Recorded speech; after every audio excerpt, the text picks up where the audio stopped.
Eyes in the sky, watching us from space. Hundreds of satellites showing us the world like we've never seen it before. Capturing images which are breathtaking but bizarre. Objects and phenomena which defy explanation. What is that? In the middle of the Gobi Desert, a perplexing mile-wide rectangular grid of jagged lines. There's no way these features are natural. A weird pattern in the clouds that some link to the Bermuda Triangle. Being underneath one of those can be a pretty bad experience on land. And if you're in a boat, it could be a whole lot worse. What looks like a huge iron door in the Antarctic. Evidence of a secret Nazi base. The Germans definitely had the know-how to build and construct in extreme environments. And could satellites lead us to a lost city of fabulous wealth? The Atlantis of the sands. If we have found it, this is a huge discovery. Baffling phenomena, seen from space. What on earth are they?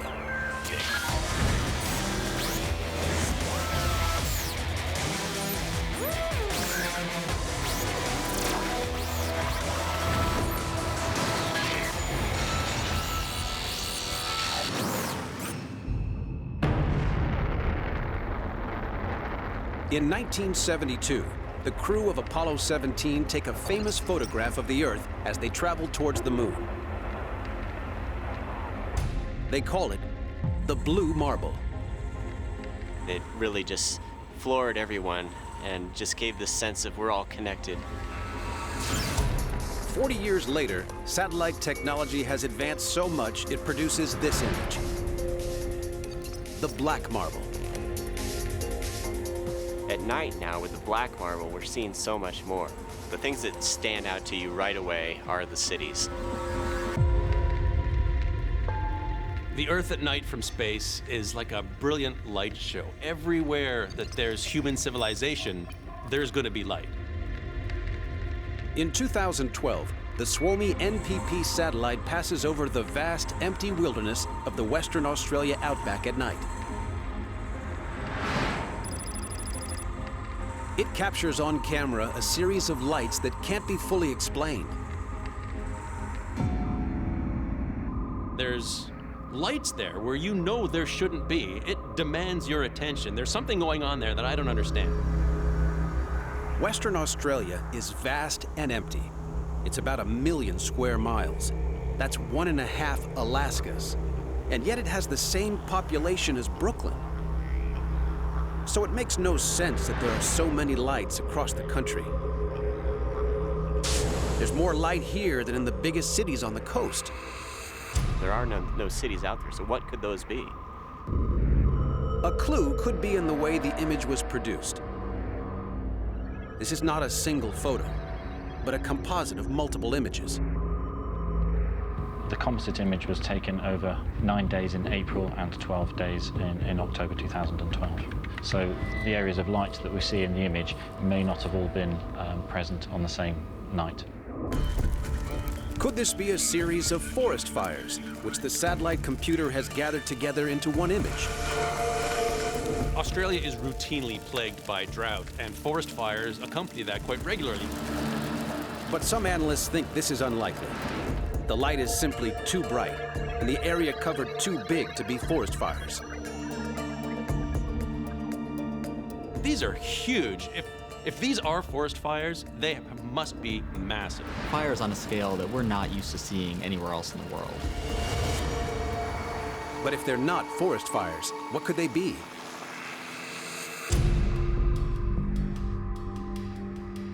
Following a hunch, scientists compare the satellite image with another, taken at night over North Dakota. This sparsely populated state only shows up on nighttime satellite images as a patch of darkness. And yet one satellite image taken in 2012 reveals a cluster of lights. It looks like Chicago moved to North Dakota. The night lights are, that bright there. Analysts attempt to explain it as something to do with the oil fracking industry. It's big business. They've gone at it like no other time in history. It's like a gold rush right now. In order to get the oil out, you have to put explosives down there, and you frack it by essentially blowing up the reservoir and allowing the oil to escape. Oil fracking produces a byproduct, natural gas. It's hard to capture it and store it, so instead it's burnt off, a process called flaring. Across North Dakota in the night sky are flared wells. Fracking does take place in Australia, but most of Australia's fracking sites are concentrated on the eastern side of the country, over 1,000 miles from lights in the satellite image. So it can't be fracking. Scientists consider another exciting possibility. Could the image be evidence of something never caught on satellite camera before? Ball lightning. Ball lightning has got to be one of the most bizarre phenomena on the planet. So few people have witnessed it that science is only just barely understanding that the phenomena exists. Some ball lightning just disappears. Other ball lightning will literally explode. We've found some historical events where things like chimneys have literally exploded into a mass of bricks when a ball of lightning went into the chimney and then ignited. But lightning researchers don't buy this theory. If this phenomenon in Western Australia really is ball lightning, then it would have to be ball lightning on a scale that is uncomprehendable. So what can be made of the remarkable lights captured on satellite cameras over Australia?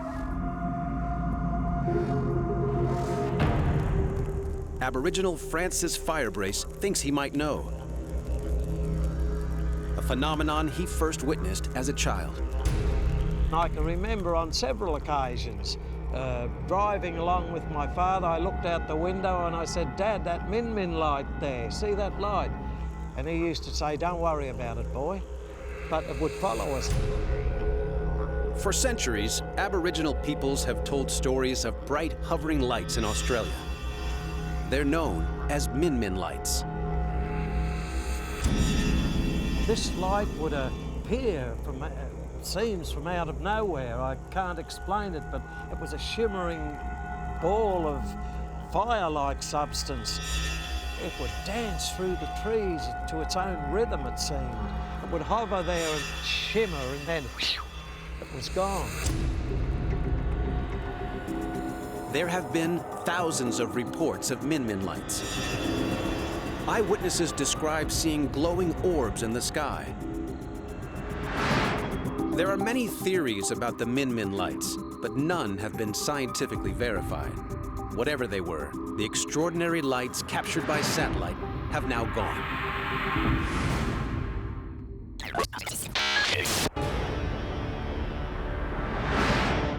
A satellite passing over the frozen Antarctic wilderness photographs something strange. I'm looking at this image and I'm thinking, it looks like a door. A big steel door into the earth in the Antarctic. Could this image be a clue to Nazi activities prior to World War II?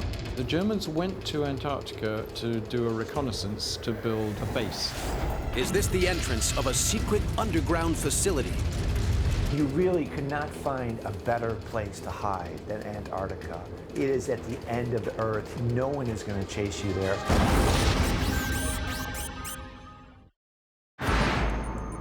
A satellite flying over the Antarctic wilderness captures what appears to be the mouth of a cave or some sort of entrance into the ground.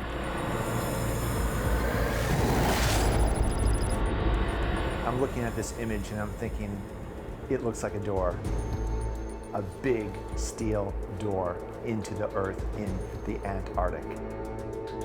There have been dozens of bases established in the Antarctic, which have since been abandoned. Is this one of which there is no official record? The Germans had 3 expeditions to Antarctica. The third was the one in 1938-39, which was run under the aegis of Hermann Goering. They were looking for a spot on the Antarctic coast where they could build their own base. Nobody knows for sure why the Nazis wanted an Antarctic base, and if they built one, there's no record of it. You really could not find a better place to hide than Antarctica. It is at the end of the Earth. No one is going to chase you there. Building a base in the Antarctic poses huge logistical challenges. We're talking about the Antarctic here, the least hospitable and least accessible place on the entire planet. Anyone building a base could certainly have worked unobserved. The Antarctic is 5.5 million square miles of barren, uninhabited nothingness. But the conditions are brutal. Ground temperatures of minus 30 degrees Fahrenheit. Icy winds of up to 200 miles per hour. Analysts scrutinize the satellite image. By counting the pixels, they calculate that the fissure in the center is 120 feet across. Could this strange gray object be natural? Colin Summerhays is a polar research specialist. That seems far too large to be a man-made object. It's probably some natural feature of the surroundings. But what? Geologists compare the image with examples of ice crevasses, but this seems different. This looks more like a gigantic cave entrance.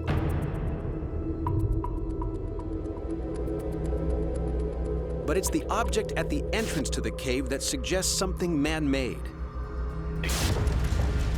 To some, it looks mechanical, like some curved gray metal door, and around the rim, huge rivets.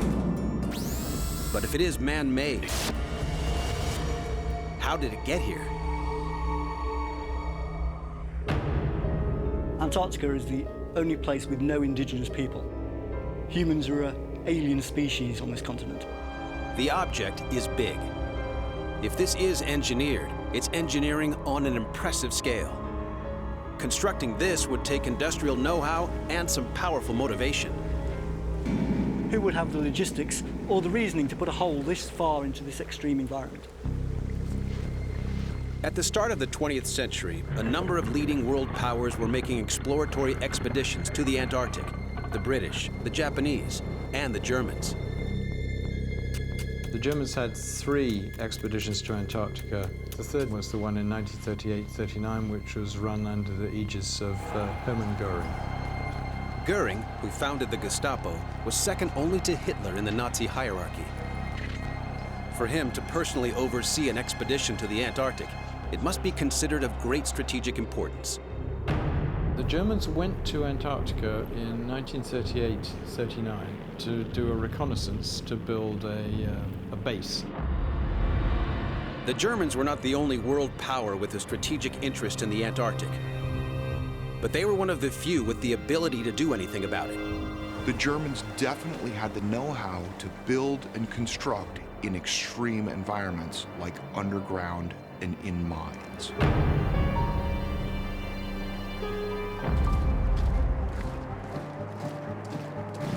History does not record if the Nazis built their base. It's usually assumed they were too preoccupied fighting on the eastern and western fronts. But at the end of the war, something curious occurred in Argentina, a staging post for expeditions to the Antarctic. It was a great surprise when 2 U-boats turned up in Argentina immediately after the war. In the middle of July, 1 U-boat arrived, and then in the middle of August, another U-boat arrived.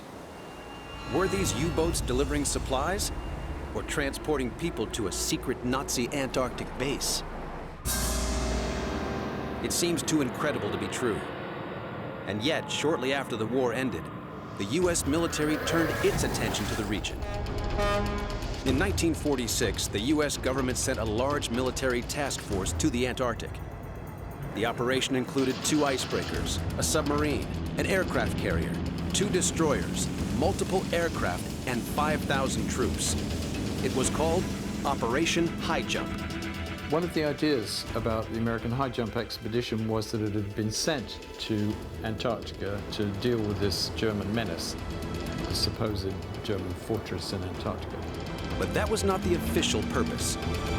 The official explanation is this was just military exercises. Thousands of people going halfway around the world to play a few war games in the snow doesn't quite add up to me. If America really wanted just to do some cold weather training, there are plenty of places they could go much closer to home.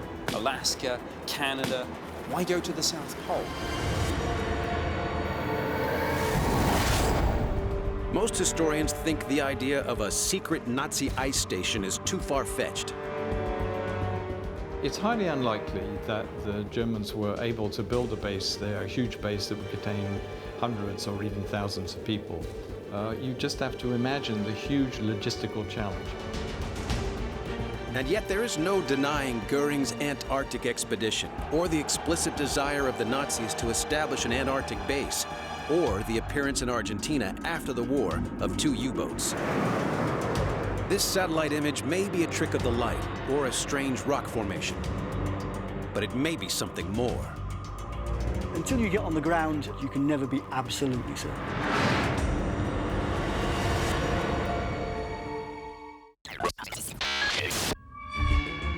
The Space Shuttle Endeavour takes an image of the American Midwest that stuns geologists. There are these 8 circular scars that stretch from Illinois to Kansas. Like a straight line of craters from 8 meteor impacts. It would be like a Hiroshima-level bomb hitting at each of these 8 sites.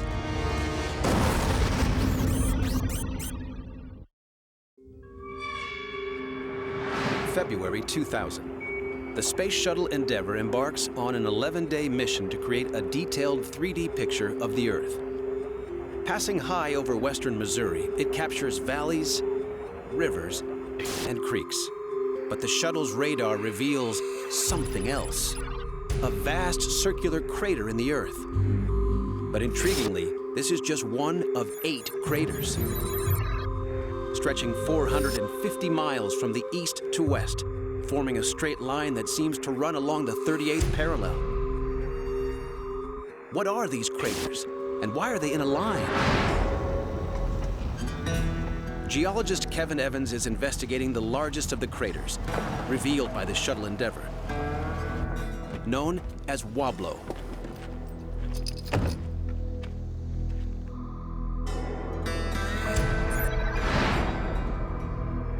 Wablo structure is 12 miles across.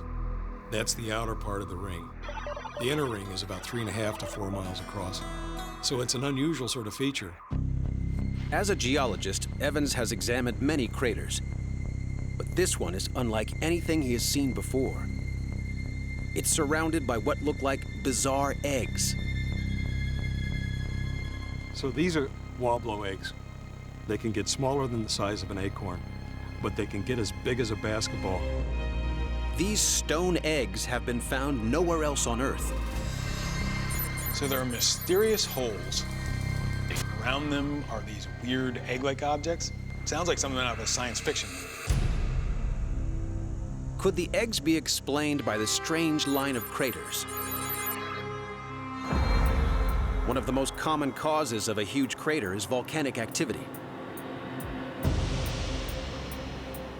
There are 169 volcanoes in the U.S., but most are found on the geologically volatile West Coast and Alaska.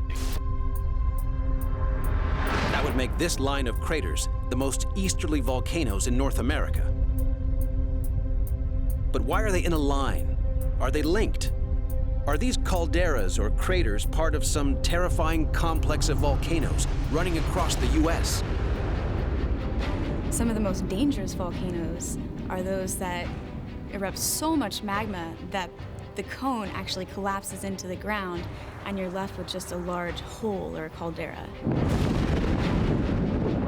Super eruptions from such craters can be one of the most destructive forces on the planet. A super eruption would be the ultimate geologic hazard. A super eruption wouldn't just have local impacts, it would have global impacts.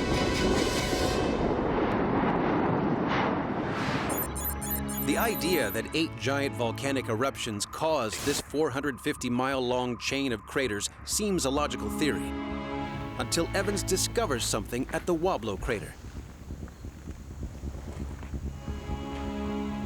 shocked quartz. Boom, there it was. It's like, no, is that really what it is? Shocked quartz was first discovered in Nevada in the 1960s in craters produced by nuclear explosions. It's not the product of volcanic activity, but from immensely violent events, such as humans letting off a massive nuclear bomb or a huge meteor impact. Something came from outer space. It would have taken about 7 seconds to come all the way through the atmosphere, strike the Earth 20 times faster than a speeding bullet. When that meteorite hit, it would have caused tsunamis. It would have shaken the ground in this area. And so what we have here today is the remains of that impact.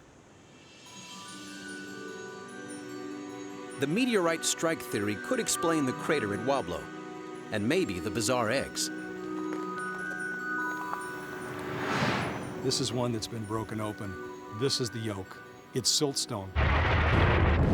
When this meteorite impact occurred, it blasted all sorts of rocks out of here.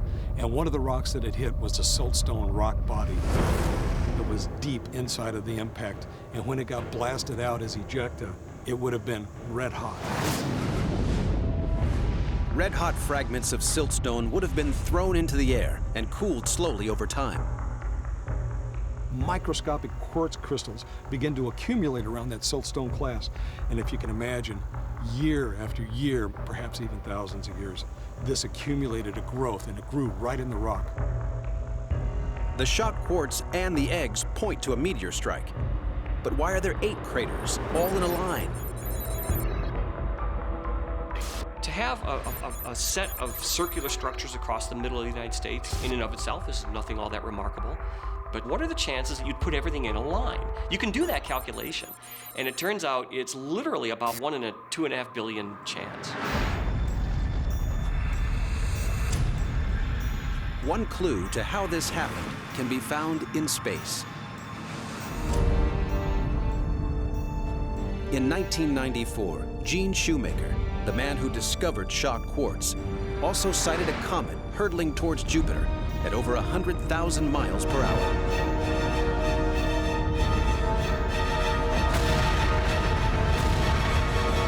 Jupiter's gravity tore apart, just ripped to shreds, Comet Shoemaker Levy 9, making this set of impacts all at about 1 latitude.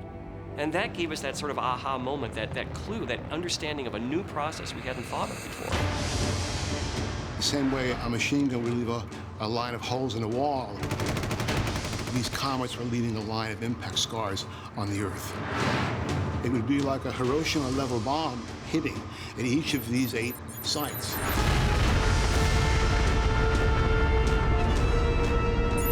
And alarmingly, it's a catastrophe that's due again.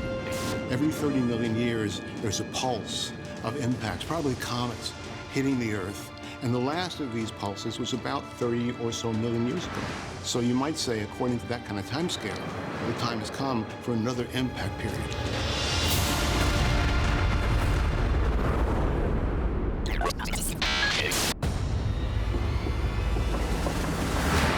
Radar reveals strange markings hidden beneath Arabia. This thing is like a mirage coming out of the desert. Could these marks lead to a lost ancient city, the legendary Atlantis of the sands? If we've actually found it from space, well then that's quite a thing.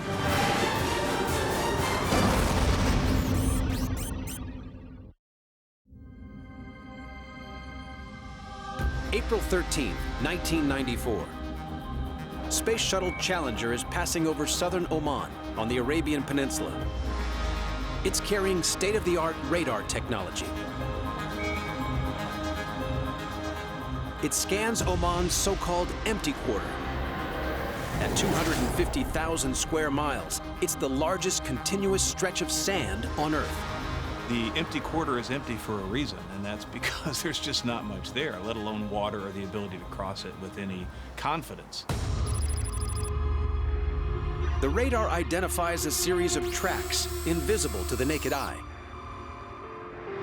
These paths just appear, and they are clear that they were there in history, and they're not there now. The tracks are 100 miles from the nearest city. Analysts conclude that they must be ancient. But why are they here?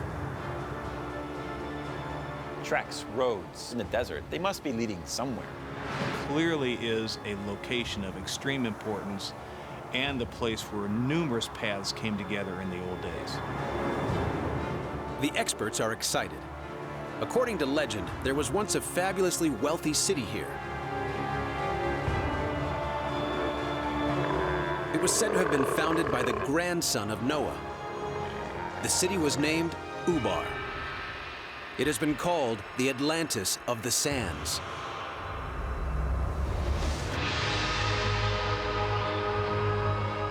Generations of archaeologists have been searching in vain for Ubar. If we've actually found it from space, well then, that's quite a thing.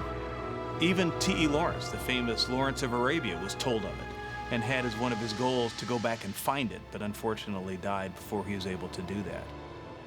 The Quran describes Ubar as a city of lofty pillars or towers, the like of which has never been seen. In the Arabian Nights, it's described as paradise on earth.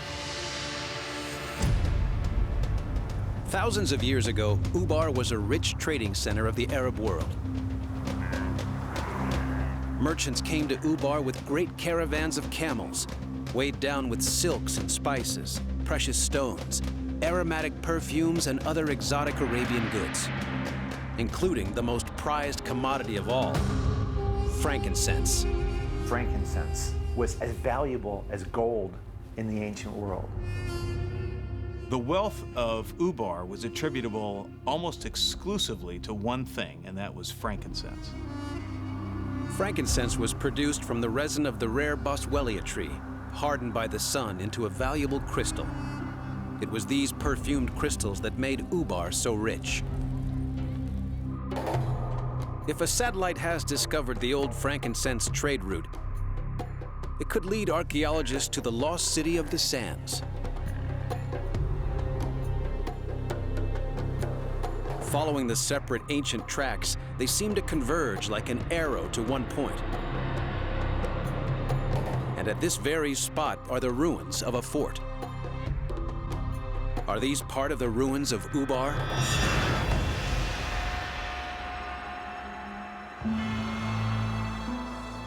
Geologists stumbled on these ruins in 1948, but they attached no particular significance to them and didn't explore them in any depth. If a city of lofty pillars did exist here, how is it possible that nothing remains but the ruins of a solitary fort?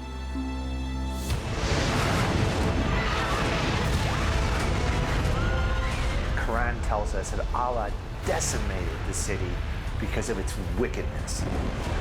In the Quran, it says that Ubar was consumed in the sand. A vengeful God smiting an entire city. The desert swallowing paradise. It sounds like a fable. But experts think it may be a fable with a basis in fact. Dr. Brittany Brand believes the real city of Ubar could have been swallowed by a giant desert sinkhole. If you have a city that is built on top of an underground cave, and that city is drawing water out of the ground, then it's perfectly plausible that part of that cave can collapse to form a sinkhole.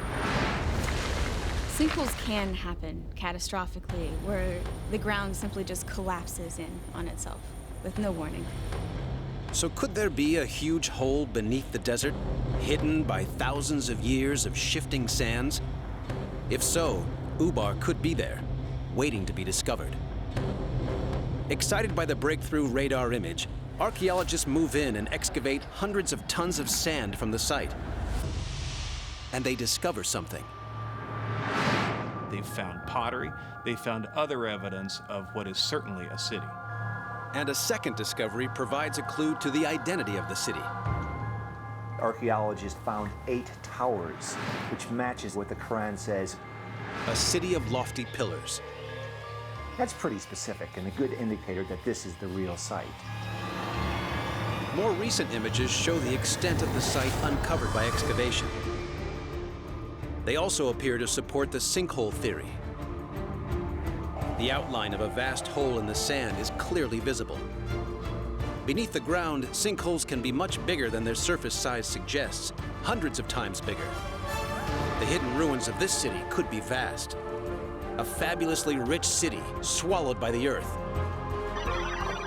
What we have here is a fantastic example of the tandem of the satellite technology with the on-site investigation, revealing that Ubar was built over a sinkhole. Some scholars dispute this is Ubar. If this was a great city, where are the skeletal remains of humans? The sinkhole is too dangerous to properly excavate. Only mining equipment could reveal what's down there. Until then, no one can say for sure whether the fabled Atlantis of the sands really has been identified from space.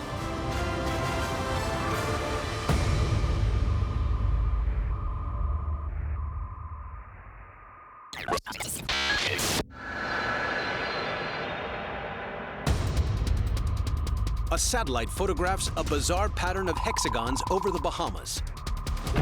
What is that? And you go and try to answer that question that no one's really been able to explain before. Could these strange clouds solve one of the world's great riddles? This may provide some vital clues to understanding that long-term Bermuda Triangle mystery.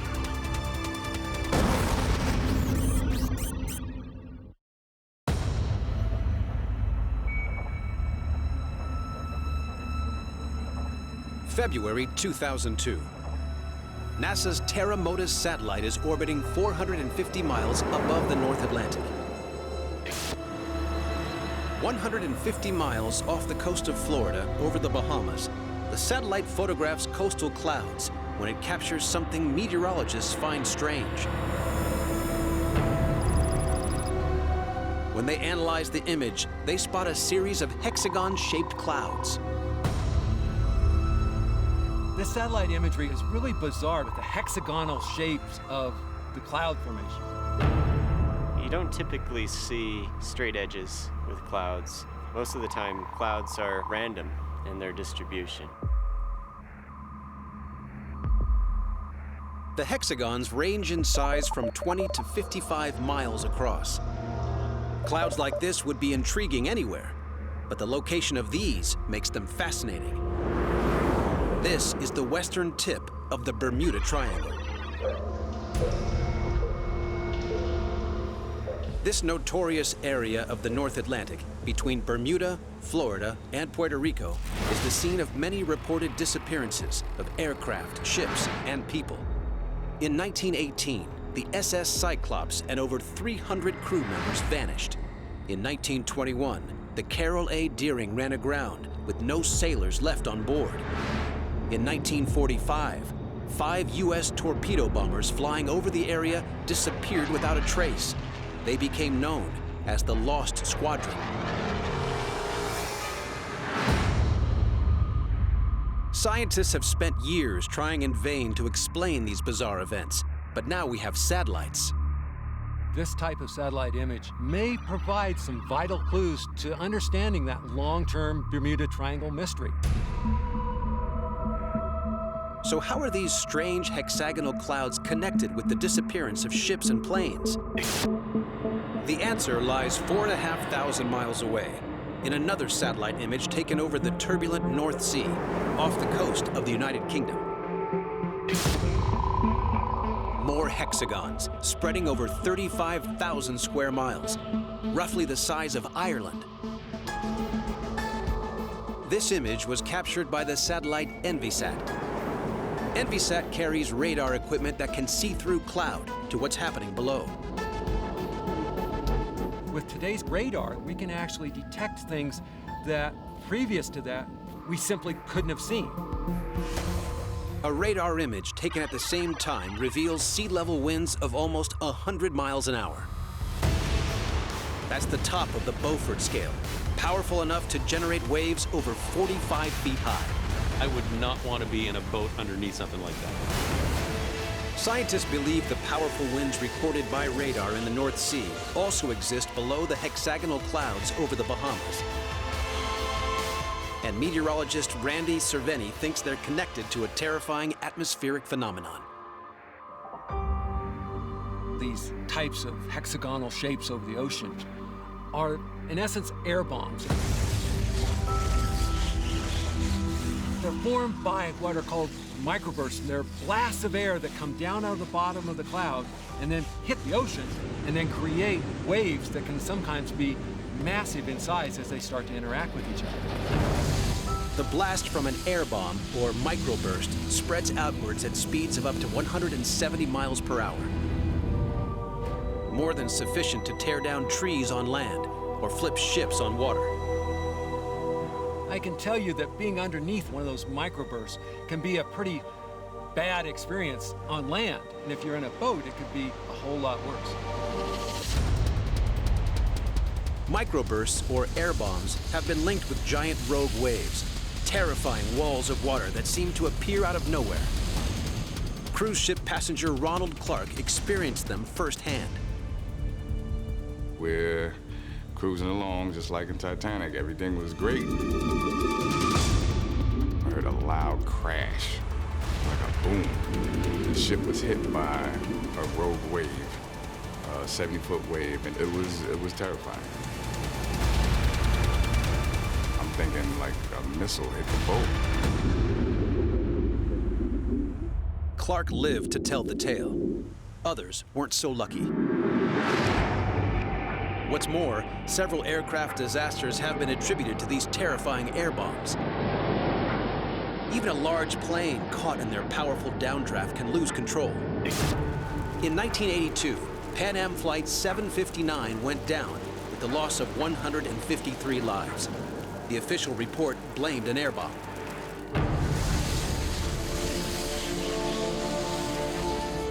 If Professor Cerveni is right, and these strange hexagons are the signature of deadly air bombs, then this satellite image could provide an explanation for the disappearance of ships like the SS Cyclops. It could explain how the lost Squadron of 45 was knocked out of the sky. It could solve the riddle of the Bermuda Triangle. Now, satellite analysts are scanning the triangle for further signs of these weird clouds. We can trigger an alarm that will tell the forecasters that say a microburst has been created. It's no exaggeration to say that satellites are actually lifesavers.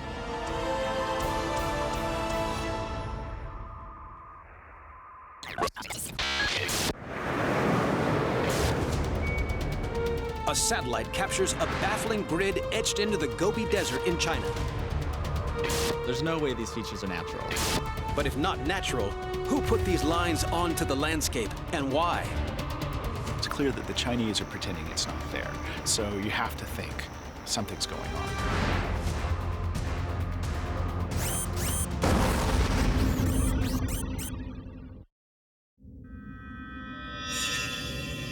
April 4th, 2009. Satellite Quickbird flies high over the Gobi Desert in northern China, almost 1 million square miles of sand and rock. And it captures something weird. A strange pattern etched into the desert. There's no way these features are natural. These patterns are in a very remote area. They involved a lot of material to create them, so they must have been put there for some sort of important purpose. These straight lines and unnatural geometric shapes are baffling. Experts closely analyze the satellite image. The grid is big. It's 1 mile long and 1/2 mile across. The white lines that contrast sharply with black desert rock are as wide as multi-lane freeways. It's clearly man-made. It's been clearly well thought out. Maybe even city walls or sort of a street layout. Could these be the ruins of some ancient, long-forgotten city? 800 years ago, this place was ruled by the great Mongol warrior, Emperor Genghis Khan. The Silk Road ran across this territory. But historians can find no mention in ancient Mongolian texts to a city here. Nor is there any reference which could explain the large, complex structure captured by satellite cameras. Some folks think that maybe desert winds have revealed the walls of an ancient city, but it really doesn't look anything like that at all. But if this isn't an ancient structure, and it is man-made, it must have a purpose. These are highly reflective surfaces. It's white paint maybe, or cement that's been laid down. Was this grid actually designed to be seen from space?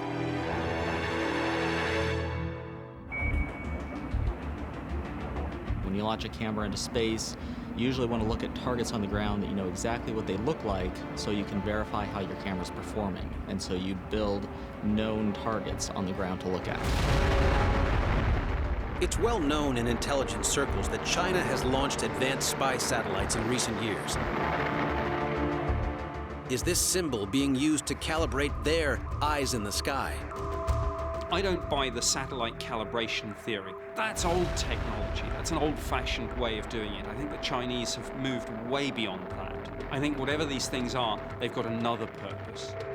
There is a more worrying theory. That this isn't a target for calibration. It's a target for something else. That this grid in the desert represents a key strategic location somewhere else on Earth. They are a target for some weapon, something that they're shooting. The strange grid is less than 300 miles from the city of Jiuquan, where China's space program is based. A program controlled by the Chinese military. If one country weaponizes space, it's a huge technological advantage for them and a massive concern for everybody else. The military advantage of getting a weapon in space that can attack the ground is you will have the high ground. And if you can shoot at it, so much the better.